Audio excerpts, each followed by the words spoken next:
Dongeng Bahasa Indonesia. Berlian dan Kodok.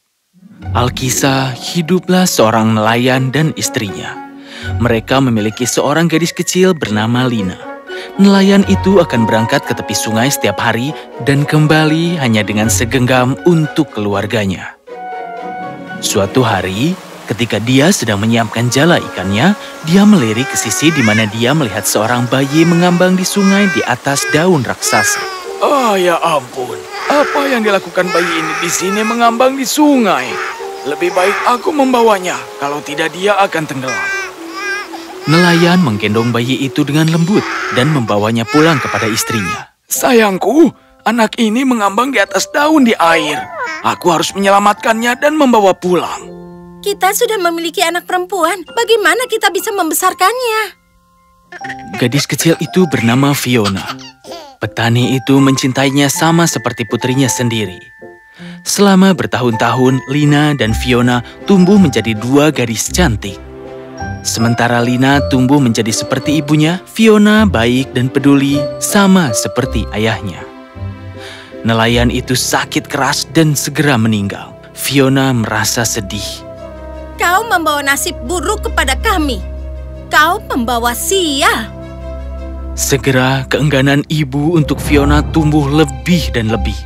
Dia mulai memperlakukan Fiona seperti pelayan dan mengeluarkannya dari keluarga.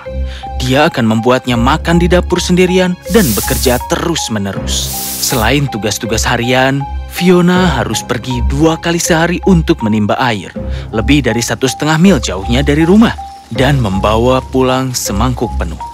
Suatu hari, dia pergi ke air mancur dan duduk di sana menangis dengan sedih. Saat itu, seorang wanita miskin mendatanginya dan berkata, Oh, gadis cantik, apakah boleh aku minum dari kendimu karena aku sangat haus? Iya, tentu saja bisa. Fiona menyeka air matanya, menuangkan air untuk wanita tua itu, sambil mengangkat kendi agar ia dapat meminumnya dengan mudah.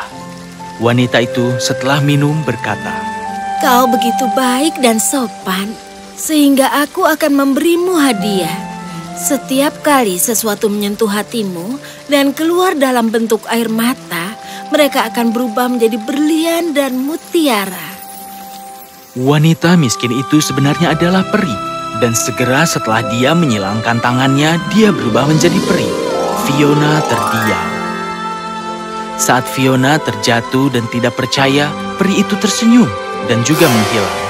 Fiona sampai di rumah menemukan ibunya marah karena dia kesal. Beraninya kau begitu lama untuk kembali dari air mancur. Aku dan saudaramu sudah haus. Sekarang kau pergi ke dapur. Maaf, Ibu. Segera setelah Fiona memasuki dapur, dia menurunkan kendi itu dan mulai menangis dengan sedihnya. Dan tepat seperti yang dijanjikan sang peri, air matanya berubah menjadi berlian yang berkilau dan mutiara yang mengkilat ketika air mata turun di pipinya. Sang ibu memasuki dapur dan melihat Fiona menangis berlian dan mutiara. Apa yang kulihat di sana? Mutiara dan berlian mengalir di pipimu? Bagaimana ini terjadi? Fiona menjelaskan apa yang terjadi ketika dia berada di air mancur dan ibunya sangat terheran. Lina, kau harus pergi ke air mancur segera. Apa kau tidak senang kalau bisa seperti dia? Kau hanya perlu pergi dan mengambil air dari air mancur. Dan ketika seorang wanita miskin meminta minum, berikan padanya dengan sangat sopan. Dan segera kau juga akan memiliki banyak berlian dan mutiara yang kau inginkan. Seperti katamu, Ibu. Baiklah, pergilah.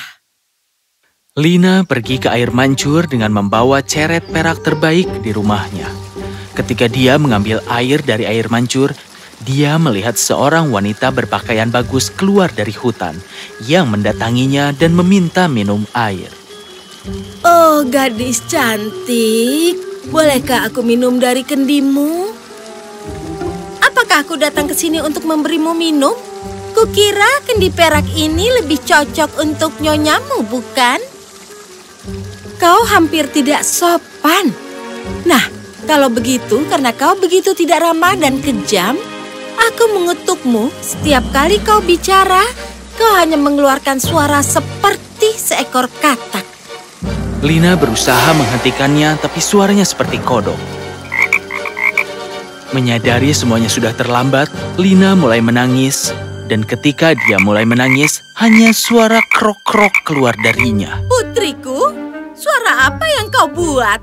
Lina mencoba berbicara, tetapi hanya suara kodok yang terdengar. Dia telah dikutuk. Putriku telah dikutuk. Ya ampun, kaulah yang telah menyebabkan semua ini. Dan kau harus membayarnya ketika saatnya tiba. Pergilah dan cari kayu. Linaku sudah kelaparan. Fiona sangat terluka dan berlari keluar rumah meninggalkan mutiara dan berlian jatuh di jalan. Pagi berikutnya, ketika Fiona sendirian di gudang, dia mulai bernyanyi.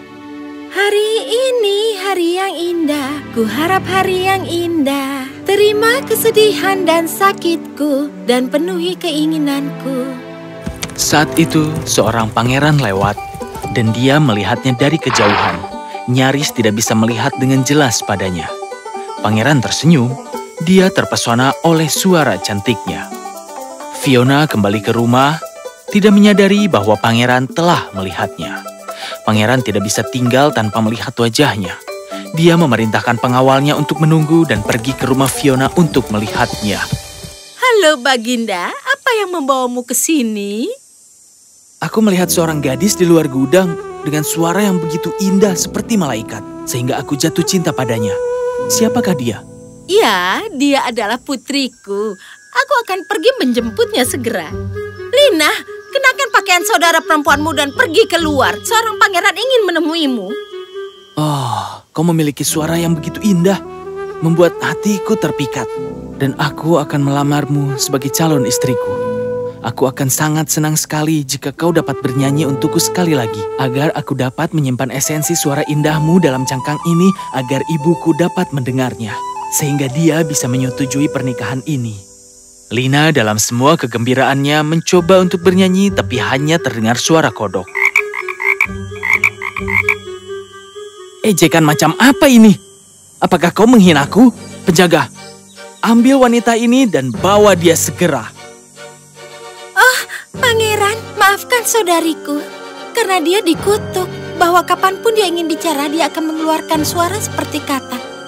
Aku adalah orang yang bernyanyi di gudang. Pangeran terpesona melihat Fiona, tetapi ingin memastikan bahwa dia tidak dibodohi lagi. Maukah kau bernyanyi untukku? Pangeran, maafkan saudariku karena dia dikutuk. Akulah yang bernyanyi. Kasihani dia, jangan membuatnya lebih buruk. Aku mohon padamu, pangeran yang kuat. Pangeran cukup terkesan dengan suaranya. Suaramu secantik dirimu, dan itu mencerminkan kau pasti memiliki hati yang cantik juga. Aku ingin menjadikan kau putriku. Maafkan aku, pangeran. Aku harus menolak karena itulah impian saudariku untuk menikah dengan seorang pangeran. Apa? Aku tidak bisa menikahi kodok pembohong. Fiona berlutut menatap langit. Oh, peri ajaib. Tolong datang dan bantu aku untuk menghilangkan kutukan saudariku. Biarlah aku yang menerima kutukannya, sehingga dia dapat memenuhi mimpinya dan menikahi seorang pangeran. Melihat saudara perempuannya berdoa untuknya, Lina berlari dan memeluk adik perempuannya sambil menangis dan menangis. Saat itu peri muncul di depan mereka. Aku lihat bahwa kau telah mempelajari pelajaranmu. Aku akan mengambil kutukanmu. Dan sekarang, saat kau ingin berbicara, suara yang paling indah akan datang darimu. Peri itu mengayunkan tongkatnya dan Lina diberi sihir sama seperti saudara perempuannya. Terima kasih banyak. Aku sangat berterima kasih atas pemberian ini. Peri itu tersenyum, melambaikan tongkat sihirnya dan menghilang. Aku ingin menikah denganmu, Fiona, karena aku telah jatuh cinta dengan kebaikanmu dan hatimu yang pemaaf. Dan untuk adikmu, adik lelakiku akan bahagia untuk menikahinya. Dan dia akan membuatnya sangat bahagia. Fiona sangat bahagia dengan lamaran sang pangeran, dan mereka memutuskan untuk segera menikah. Pernikahan besar diadakan dan kedua saudari itu menikah. Orang-orang dari seluruh kerajaan diundang. Namun tetapi ibu mereka tidak diundang. Setahun telah berlalu, dan kerajaan bersukacita atas kelahiran seorang bayi perempuan yang cantik. Fiona menggendong bayi putri di tangannya. Saat putri kecil itu menangis untuk pertama kalinya, sedikit air mata bergulir di pipinya dan berubah menjadi berlian yang berkilau. Sekali lagi, kebaikan telah menang.